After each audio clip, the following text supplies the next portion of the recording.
Hello everyone, how are you all? Hope so you are doing fine. Okay, so अभी हम लोग देखेंगे section number 92 annual return. So सबसे पहले annual return file करने के लिए हमको कुछ डिटेल्स जो है वो एनुअल रिटर्न में लिखनी पड़ती है of closing financial year. Okay, so सबसे पहले चाहिए हमारी रजिस्टर्ड ऑफिस के बारे में हमको लिखना पड़ता है.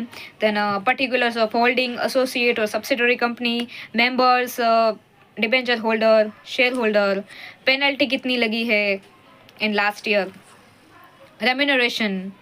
देन फॉरेन इंस्टीट्यूशनल इन्वेस्टर्स की कुछ डिटेल्स है, अगर उसने हमारी कंपनी में इन्वेस्ट किया है तो. अदर मैटर है, सर्टिफिकेशन ऑफ कंप्लायंस चाहिए, मीटिंग चाहिए बोर्ड ऑफ डायरेक्टर्स की, general meeting, extraordinary general meeting and then all stuff.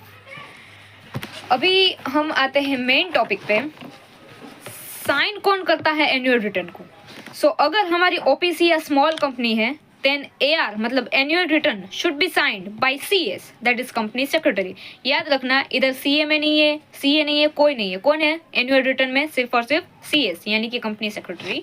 Where there is no CS, अगर CS नहीं है OPC एंड स्मॉल कंपनी में तो डायरेक्टर भी साइन कर सकता है. एंड देन अदर कंपनी है तो उसमें डायरेक्टर भी चाहिए, CS भी चाहिए, मतलब दोनों की साइन इज मैंडेटरी. और अगर CS नहीं है तो जो CS प्रैक्टिस कर रहा है वो भी चलेगा. ओके, और फॉर्म कौन सा चाहिए एनुअल रिटर्न को फाइल करने के लिए? सो अदर कंपनी में है MGT 7 and OPC and small company में है MGT 7A. Next, AR to be certified by CS in practice.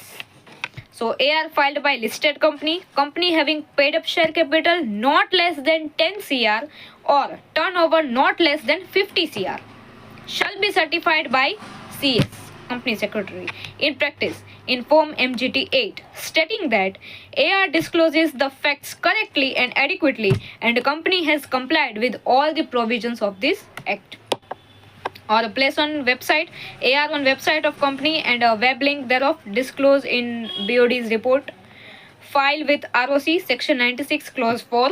Every company shall file the registrar a copy of AR plus fees within 60 days from date on which AGM is held, or where no AGM is held in any year within 60 days from date on which AGM should have been held, the statement specifying reasons for not holding AGM.